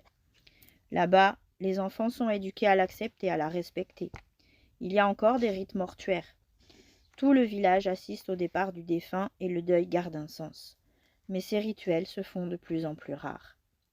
La mort tend ses phalanges fines et s'apprête à te toucher. Tu frémis. Mais elle suspend son geste. Elle veut t'enseigner quelque chose avant de t'emporter. Elle accuse. À force de cacher vos dépouilles dans des cercueils hermétiques, les asticots ne peuvent même plus vous manger. Vos chairs mortes ne fertilisent plus le sol et ne retournent plus au cycle de la nature. Il faut que les hommes comprennent à quel point ils ont tort de ne pas l'accepter. La mort veut être reconnue d'utilité publique. Pourquoi ne pas aller dans son sens ? Prends bien conscience de ta peur de mourir et sublime-la. Analyse ce qui te gêne dans le fait de disparaître. Tu as peut-être peur de perdre tes amis, tes amours, tes biens matériels. Tu as peut-être peur de ne pas avoir réalisé ce que tu devais faire. Tu as peut-être peur de payer pour ce que tu as fait de mal dans le passé. Tu as peut-être peur de souffrir. Tu as peut-être peur d'aller en enfer. Finalement, ce qui te fait peur dans la mort, c'est que quelqu'un d'aussi important que toi n'existe plus. La mort s'approche. C'est le moment ou jamais de lui sortir ton arme secrète. L'humour. Tu lui proposes une blague. La mort, surprise, s'arrête. On est toujours curieux d'une blague. Tu lui racontes la meilleure histoire drôle que tu connaisses. La mort sent un rire monter en elle. Ce n'est pas la qualité de ton histoire qui lui donne envie de s'esclaffer. C'est son côté incongru en cet instant. Pour garder sa contenance, elle préfère se retirer. Tu l'entends pouffer en s'éloignant. L'humour est plus fort que la mort. Lutte contre toi-même. Mais voilà ton 7e adversaire, et c'est quelqu'un avec qui tu es obligé de recouvrer ton sérieux. C'est le pire adversaire, il te ressemble, il a tous tes défauts, mais il a aussi toutes tes qualités. C'est toi-même. Tu as toujours eu des conflits avec toi-même. Voici une excellente occasion d'y faire face. Contre toi, tu ne peux te défiler. Pas de combat à l'épée, ni de joute d'humour. Il te propose une partie de cartes. Vous vous asseyez de part et d'autre d'une table. Il tient un jeu de cartes semblable au tien. Des images de ton passé ont remplacé les figures habituelles. Il place ses cartes en éventail, te regarde d'un air gourmand, en choisit lentement une. La retourne. Tu vois un souvenir pénible que tu avais essayé d'oublier. À ton tour de poser une carte. Il comprend que tu puises dans des instants plus confortables et te contre avec des cartes plus fortes. Choisis donc tes pires souvenirs. Mets-toi nu. Il est obligé de se mettre nu lui aussi pour surenchérir. Ne te fais plus de cadeaux. Sors les cartes représentant tes lâchetés, tes peurs, ton ingratitude, ton manque d'attention à la souffrance des autres, ta fainéantise, tes traîtrises. Tu lui exhibes tes pires blessures. Dès lors, il ne sait plus te contrer. Il est gêné par le regard libre que tu portes sur toi-même. Tu lui dis que tu n'as plus rien contre toi, personnellement. C'est une excellente occasion de te réconcilier avec toi-même. Il renverse la table et jette le jeu par terre. Tu lui tends la main et tu lui proposes dans l'avenir d'être son ami et de ne plus rien faire sans un parfait accord entre toi et toi. Il accepte. Assez de bataille. Quittons le monde du feu. Allons nous rafraîchir un peu. Le monde de l'eau. Tu bronzes. Nous voici sur une plage de sable fin et tiède au bord d'un lac. Les couleurs sont pastel, l'eau est turquoise avec des reflets mauves. Le sable est noir avec des reflets lilas. Tu entends une musique sur un accord en la. C'est une mélodie essentiellement dominée par des instruments à cordes. Harpe, mandoline, guitare, violon léger. On pense à Vivaldi. Au bord du lac, des flamants roses. Au centre, une immense fontaine de marbre blanc. Tu t'assois pour panser tes plaies. Dans le monde du feu, tu as beaucoup souffert et beaucoup appris. Mais ton voyage n'est pas encore terminé.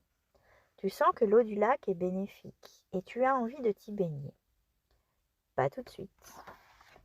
Tu as mérité un instant de repos.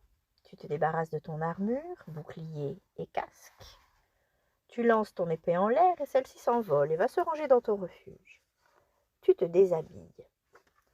Tu es nu, il ne fait pas froid. Ton esprit s'apaise. Tu t'étends sur le sable tiède de la plage. Tu appelles ton symbole et il quitte son écrin pour venir dans le creux de tes mains. Tu le glisses dans ton cœur et, à nouveau, tu ressens une grande bouffée d'énergie. Les fenêtres de tes sens s'ouvrent grand pour laisser entrer toutes les ondes. Tu étends les bras et les jambes en les écartant légèrement. Orteils en éventail, il fait bon. Tu respires amplement. Sens la vague douce dans tes poumons. En avant, en arrière. Repos, bien-être, récupération. Tu es conscient que ton esprit a accompli beaucoup de choses en peu de temps. Avoue que tu ne t'en savais même pas capable. regarde le lac. Tu distingues de gros poissons qui sautent hors de l'eau et t'enjoignent de venir te baigner. Des dauphins. Tu y vas. L'eau est tiède, l'eau est salée. C'est un lac rempli d'eau de mer. Les dauphins tournent autour de toi.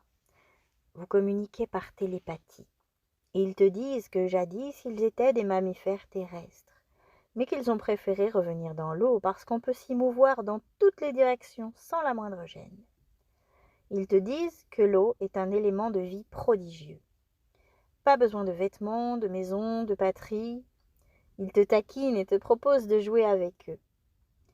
Tu leur demandes le secret de leur joie de vivre. Ils te disent qu'ils rêvent en permanence. Ils t'expliquent que la moitié de leur cerveau dort pendant que l'autre moitié est active. Si bien qu'au moment où ils jouent avec toi, ils sont aussi en train de rêver. Tu leur demandes s'ils ne prennent jamais de vrai sommeil, et ils te répondent que non, car de toute manière, ils ont à la fois besoin d'être sous l'eau et de remonter respirer à la surface. S'ils restent immobiles en dormant, ils s'asphyxient. Mais ils te signalent que toi-même, ici et maintenant, tu es comme eux. Tu es en train de lire de manière active le livre du voyage, quelque part sur Terre dans le réel, et ton esprit est en même temps dans le monde de rêve, projeté dans le livre. Prends-en conscience. Ils te disent que c'est peut-être là l'évolution de l'homme, devenir capable d'être simultanément conscient et rêvant.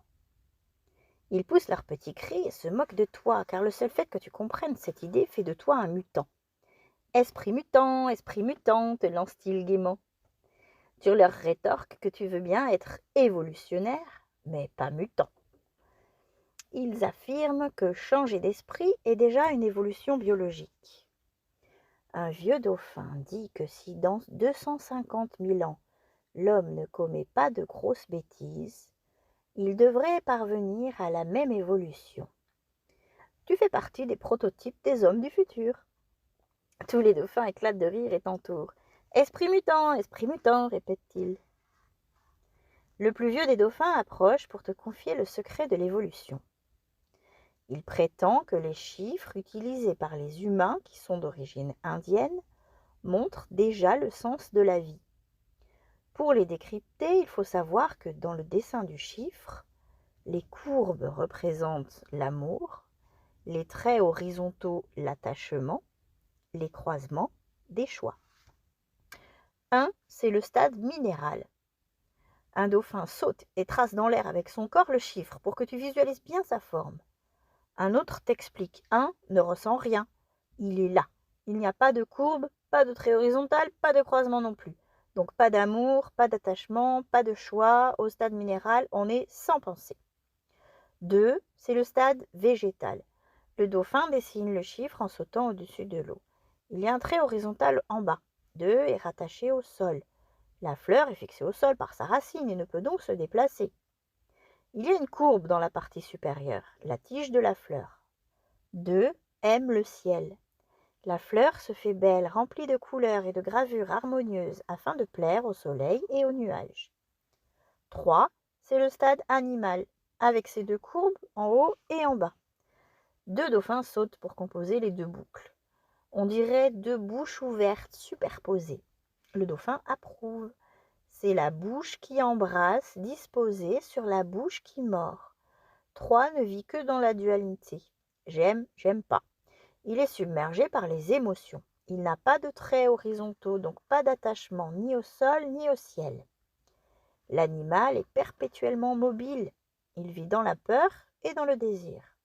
3 se laisse diriger par son instinct. Il est donc l'esclave permanent de ses sentiments. 4, c'est le stade humain. 2 dauphins sautent et se croisent. 4 signifie le carrefour, avec le symbole de la croix. Si on s'y prend bien, le carrefour permettra de quitter le stade animal pour passer au stade suivant. Le dauphin te dit qu'il faut cesser d'être ballotté par la peur et l'envie, sortir du j'aime, j'aime pas et du j'ai peur, je désire. Atteindre le 5. 5, c'est l'homme spirituel, l'homme évolué. Il a un trait horizontal en haut qui le rattache au ciel. Il a une courbe dirigée vers le bas. Il aime ce qu'il y a en dessous, la terre. C'est le dessin inversé du 2. Le végétal est cloué au sol, l'homme spirituel est cloué au ciel. Le végétal aime le ciel, l'homme spirituel aime la terre. Le prochain objectif de l'humanité sera de libérer l'homme de ses réactions émotionnelles. Voilà pourquoi il t'appelait l'esprit mutant. Et le 6, le dauphin te dit qu'il est trop tôt pour en parler. Tous les dauphins composent un ballet nautique pour dessiner les chiffres. 1, 2, 3, 4, 5. Ils répètent « Esprit mutant, esprit mutant ». Tu nages avec eux. Vous tournez autour de la vasque de marbre. Et soudain, devant l'île, il y a un remous. Quelque chose se soulève. Une silhouette humaine surgit de l'eau et grimpe sur la berge. Cette personne, tu la reconnais. C'est la personne, homme ou femme, qui est faite pour toi. Rencontre avec la personne qui t'est destinée. Il n'y a pas besoin de vous présenter. Vous vous connaissez depuis longtemps. Elle est tout ce que tu as toujours cherché. Tu admires chacun de ses traits, son regard, son sourire, cette manière de se tenir, cette tranquillité d'esprit qui rejoint celle que tu as en ce moment. Tu apprécies son parfum, tu aimes la chaleur de sa voix, tu la rejoins, tu la touches à l'épaule. Et son contact provoque une petite décharge électrique. Sa peau est douce et ferme. Tu lui demandes qui elle est.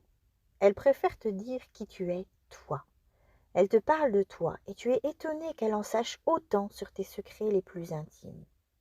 Elle prend un petit air mutin qui te fait fondre. Elle te dit qu'elle apprécie autant tes qualités que tes défauts. Elle te signale qu'elle-même n'est pas une perfection. Elle est l'imperfection adaptée à ta propre imperfection. Ensemble, vous êtes complets. Elle te parle de cette théorie antique qui prétend que jadis, les êtres humains avaient 2 têtes, 4 bras et 4 jambes, et qu'ils ont été séparés. Depuis, on est tous à la recherche de notre moitié perdue, dit-elle. Tu l'enserres et vous vous embrassez longuement. Vos corps se touchent et reforment cet être complet de 4 bras, 4 jambes, 2 têtes. Autour de vous, les dauphins bondissent gaiement. Puis, elle se dégage pudiquement et t'éclabousse en riant. Tu hésites, puis tu l'éclabousses en retour. Vous jouez comme des enfants. Soudain, elle s'arrête, redevient sérieuse. Vous vous séparez. Vos doigts se frôlent une dernière fois. Elle te dit qu'il est temps de continuer ton chemin et de suivre les dauphins. Tu insistes pour qu'elle reste avec toi. Elle te fait clairement comprendre que les êtres humains ne sont pas des biens à posséder. Il faut laisser les gens venir et repartir à leur gré. Même elle, surtout elle. La plus grande preuve d'amour que tu puisses lui donner est de lui laisser sa liberté. Tu es déçu, comme la première fois où ta maman t'a laissé seule. Tu es déçu, comme la première fois où tu as compris que le monde et toi étaient différenciés. Elle ajoute que tu la retrouveras plus tard, ailleurs, peut-être dans le réel, si c'est inscrit dans les étoiles. Mais pour l'instant, tu dois poursuivre ta route. Au sud du lac, il y a un passage aquatique souterrain, et nous nous y enfonçons, guidés par les dauphins. À l'entrée, il y a beaucoup de coraux jaunes, d'algues oranges, d'anémones rouges. Les dauphins te montrent le chemin. C'est tout droit. Tu iras seul. Tu nages. Devant toi, il n'y a plus que la roche. Elle devient lisse et rose. En progressant dans le goulet, tu te diriges vers ton passé. Rencontre avec ton passé. D'abord, tu visites ta collection de souvenirs pénibles que tu as essayé d'oublier mais que tu ne crains plus désormais de regarder en face. Tu les affrontes, un à un.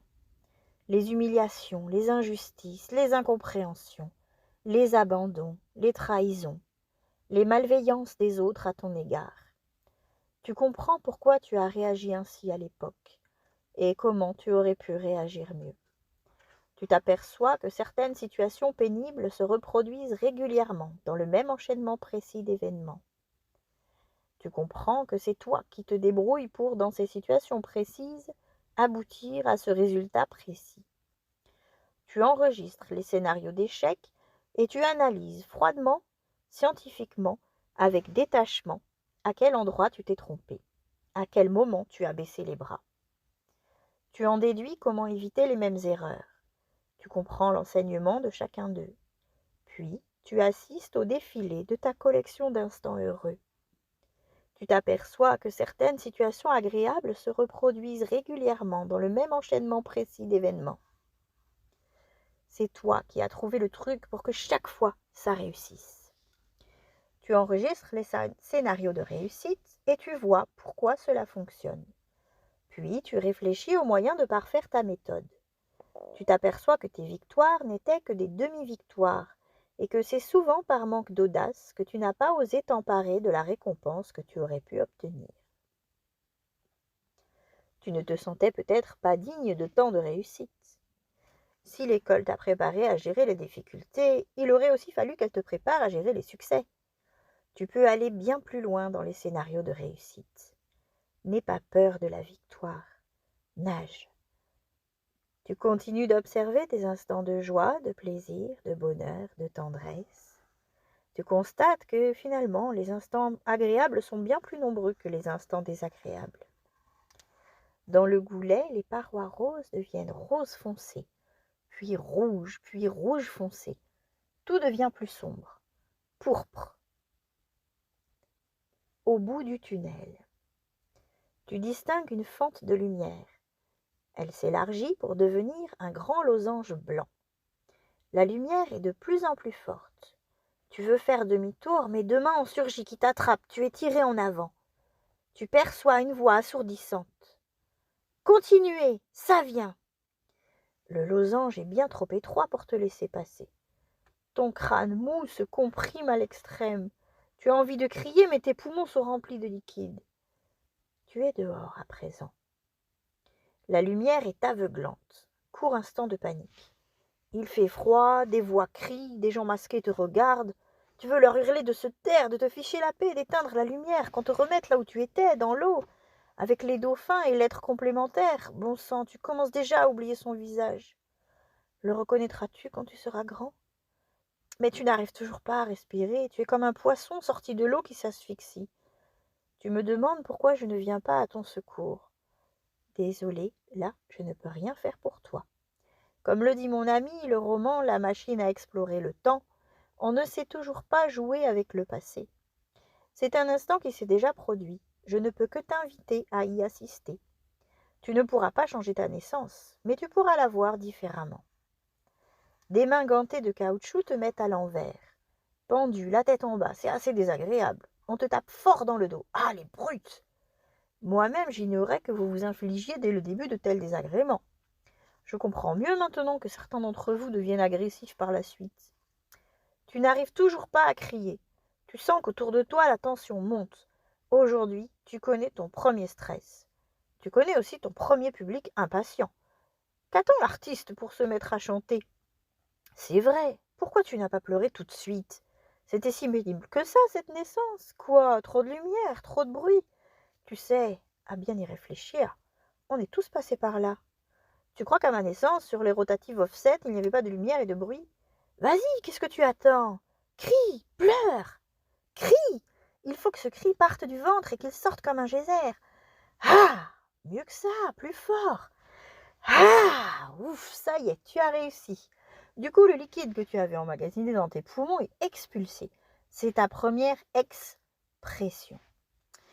Bienvenue parmi les humains. Ton père est là qui te tend les bras. Moment d'émotion. On t'attrape et on te pose sur le ventre de ta mère qui t'embrasse. Tu es couvert de baisers gluants. Ça t'aide à supporter le passage du stade de poisson à celui de petit mammifère.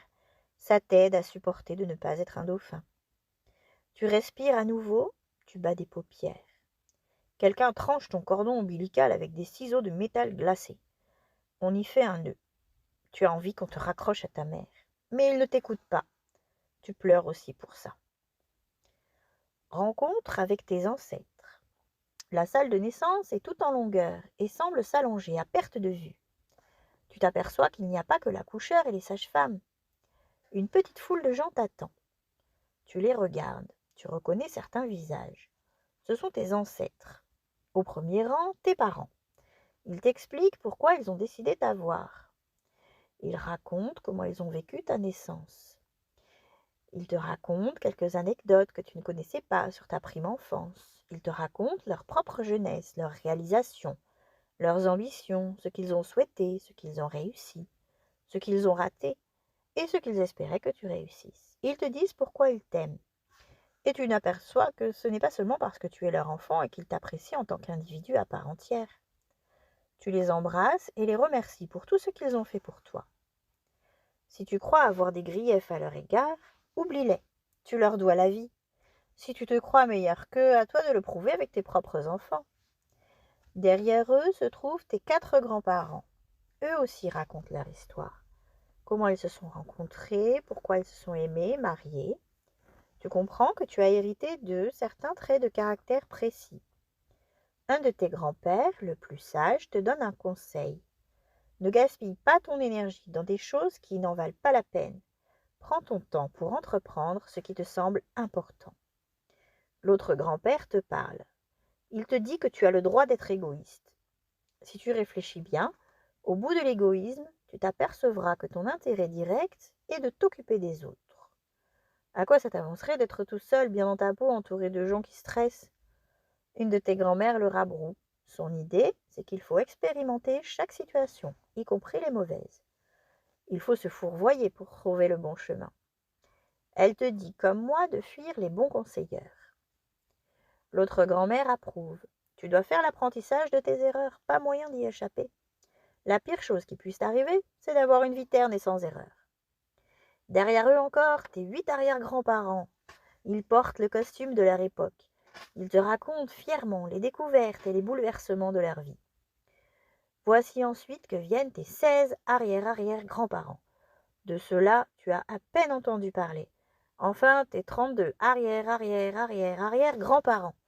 Tu avances plus vite dans le couloir et tu remontes le temps et ton arbre généalogique. Maintenant, tes ancêtres sont des gens de la Renaissance, puis du Moyen Âge, puis de l'Antiquité, puis de la préhistoire. La pièce, qui n'en finit toujours pas de s'allonger, s'est transformée en caverne. Tes aïeux sont habillés de peau de bête. Leurs arcades sourcilières sont proéminentes. Tu as l'impression qu'ils te sont étrangers. Et pourtant, un peu de leur sang coule dans tes veines. Ils te regardent avec bienveillance, mais n'arrivent pas à s'exprimer dans un langage intelligible. Alors, tu discutes avec leur esprit. Tu discutais par télépathie avec les dauphins. Alors pourquoi pas avec tes ancêtres? Ils te montrent ce qui les fascine. Le feu qu'on allume avec des pierres, les arcs et les flèches. Tu te dis qu'en jouant avec les arcs, toi aussi, dans ton enfance, tu reproduisais l'histoire de l'humanité. Ils te parlent de leur vision du monde. Pour eux, le mystère, c'est ce qu'il y a au-delà de l'horizon. Ils te parlent de leurs préoccupations. La peur des loups, la peur des ours, la peur de mourir de faim s'ils ne trouvent pas de gibier demain, la peur de l'orage, la peur de la tribu rivale qui tente toujours des raids en hiver pour voler les provisions. Ta présence tout à coup les inquiète. Ils te demandent comment tu es venu. Tu dis que c'est grâce au livre du voyage. Ils te demandent ce qu'est un livre. Alors tu dessines un symbole par terre. Ils gravent des symboles similaires aux tiens sur le sol.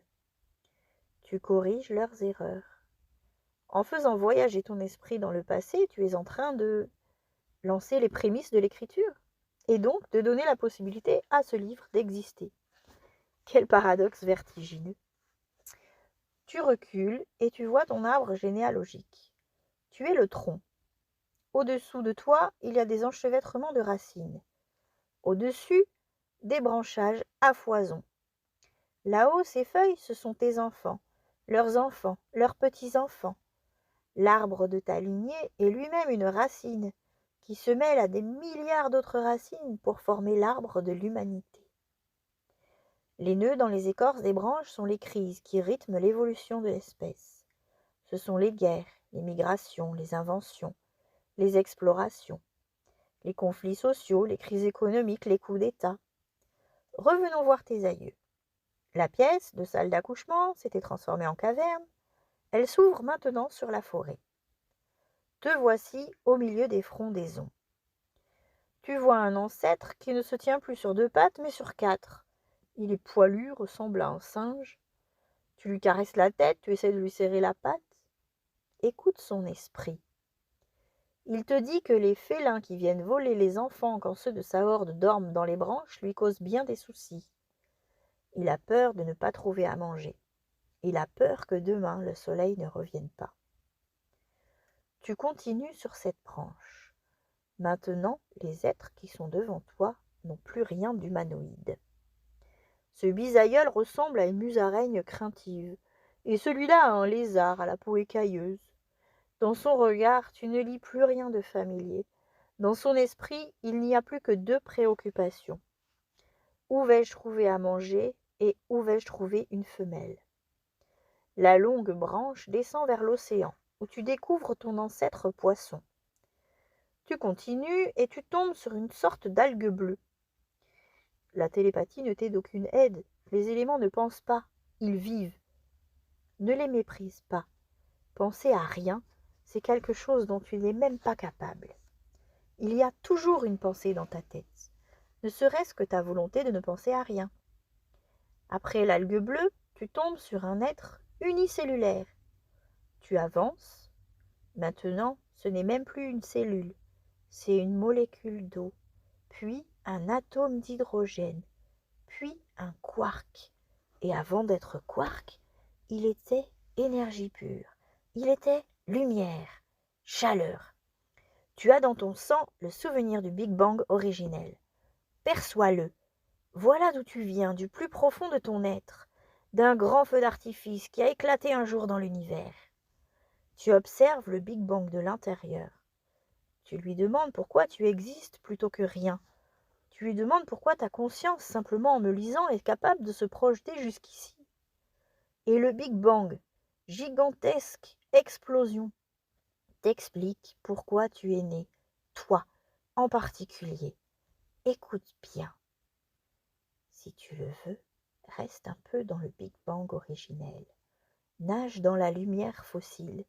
Cette lumière est aussi l'un de tes ancêtres. Maintenant que tu sais cela, tu es prêt pour une autre découverte. Suis-moi, revenons sur Terre. Rencontre avec ta planète. Tu vois ta planète de haut. La Terre, qui tout à l'heure n'avait pas pu se faire comprendre, te parle. Elle a toujours cette voix grave et lente. Désormais intelligible, elle émet. Tu as enfin compris. Nous avons un ancêtre commun, le Big Bang. Nous sommes des cousins éloignés. Elle te narre son histoire. Jadis, elle a été nuage de poussière. Le nuage de poussière a formé un conglomérat, puis une sphère. Gaïa te dit que dès lors, elle était une sorte d'ovule en attente. Elle a été fécondée par une météorite venue des confins de l'univers. Celle-ci, petit caillou vagabond et solitaire, était un spermatozoïde de l'espace. Il possédait quelques acides aminés. Cela a suffi pour créer une alchimie, prémisse de la vie. Gaïa t'ouvre alors son imaginaire de planète, et tout à coup, tu sens ce que sent la Terre. Ferme les yeux. Tu entres en empathie avec elle. Elle te dit sa grande préoccupation, sa place au sein du système solaire. Chacun a des soucis à son échelle. Elle est parfois gênée par Mercure et Vénus qui se mettent sur sa ligne d'éclairage solaire. Elle se sent toute petite par rapport à Jupiter ou à Saturne. Histoire de famille. Son père est le Soleil et elle se sent en rivalité avec les autres planètes sœurs. Rencontre avec ta galaxie. La Terre t'ouvre à l'esprit du système solaire. Ton horizon spirituel s'élargit. Tu sens, toi, le simple humain, ce que pense le système solaire. Il se sent vieux. Les ellipses de ces planètes se déforment. Son champ magnétique est perforé de météorites. Il se sent refroidir. Il se demande où va la galaxie. Il se trouve trop en périphérie sur ce troisième bras de la Voie lactée. Il craint, si la galaxie ralentit son tourbillon, de se retrouver éjecté dans le vide de l'espace. Alors tu te mets au centre de la galaxie. Des millions d'étoiles palpitantes sont autour de toi. Le point commun à tous ces objets de l'espace, c'est que tout tourne lentement. Plus on se rapproche du centre de la galaxie, plus ça tourne vite. Au centre, tu t'aperçois qu'il y a un vortex, un trou noir. Cela ressemble beaucoup à une bouche qui aspire tout. Les étoiles les plus proches y sont happées. En s'enfonçant dans ce trou noir, elles lancent un chant d'adieu et émettent des reflets de lumière moirée, des rayonnements dans toutes les gammes d'ondes. Toi, tu n'as rien à craindre. Tu te places au-dessus du trou noir et toute la galaxie tourne autour de toi. Tu mets tes bras en spirale. Tu lances ton bassin, tes épaules et tes bras suivent. Ta tête s'abandonne mollement en arrière. Comme le font les derviches tourneurs, tu danses au centre de ta galaxie et tu tournes, tournes, tournes jusqu'à l'ivresse. Tes bras se prolongent pour devenir les bras de la galaxie. Tu brasses les étoiles comme autant de grains de lumière à moudre. Allez, embrasse l'univers entier en élargissant encore ton esprit. L'univers te semble au début cubique, puis sphérique, mais à y bien réfléchir, il est conique. Alors tu remontes vers le sommet du cône, et à la pointe, tu retrouves l'explosion originelle. Coïncidence. Au bout du temps, il y a le Big Bang. Aux confins de l'espace, il y a encore le Big Bang. Est-ce donc la limite de l'univers explorable? Demande-le directement à cette lumière. Elle te répond que tu n'as exploré qu'un seul univers espace-temps. Elle te suggère d'augmenter la perception de tes sens extérieurs et de tes sens intérieurs pour en visiter d'autres. Tu lui réponds que tu es prêt. Alors, tes horizons, qui se sont bien élargis depuis le début du voyage, se surdimensionnent. Tu croyais faire un grand voyage? Il est maintenant d'une taille au-delà de toute description. Mieux, tu perçois des univers parallèles, en dehors des dimensions que tu connais. Ces univers se touchent comme des bulles de savon. Ces univers ont des différences d'échelle faramineuses. Ton univers est peut-être tout entier compris dans un seul caractère de livre appartenant à une dimension supérieure. Ton univers est peut-être compris dans un point, comme celui-ci. Et dans ce point, il y a peut-être des infinités de minuscules univers, avec à l'intérieur des galaxies, des planètes miniatures, où des gens ont peut-être découvert des choses que nous ignorons encore. Cela n'a rien d'effrayant, au contraire, car tu es non seulement branché sur l'univers, mais tu es aussi branché sur quelque chose qui le transcende, la vie. Elle est la grande force de toutes les dimensions de l'univers, la vie. Tu sens la pulsion de vie en toi. C'est la vie qui a voulu le Big Bang, c'est la vie qui a créé l'univers, c'est la vie qui a créé la Terre, c'est la vie qui transforme la graine en arbre, c'est la vie qui fait qu'une étreinte amoureuse donnera un bébé. Apprécie d'être vivant. Je te l'avais dit que c'était simple. Bon, mais ce n'est pas tout. En bas, ton corps matériel commence à avoir des crampes. Revenons sur Terre. Non, n'insiste pas, c'est suffisant pour aujourd'hui. Voilà, ta journée de voyage doit se clore. Viens, on rentre. Retour dans ton réel. Tu reprends ton apparence d'oiseau transparent. Vas-y, bats des ailes, plane, glisse vers les nuages. Suis-moi. Je t'emmène vers le rayon de lumière qui part de ton nombril. Allons, on a assez traîné, le livre en bas arrive à sa fin, il faut que tu sois revenu dans ton corps au moment où tes doigts tourneront la dernière page et trouveront le mot « au revoir ». Comment ça, tu veux encore planer? Allez, viens, tu sais bien que tu pourras relire le livre du voyage quand tu le voudras, et même autant de fois que tu le souhaiteras.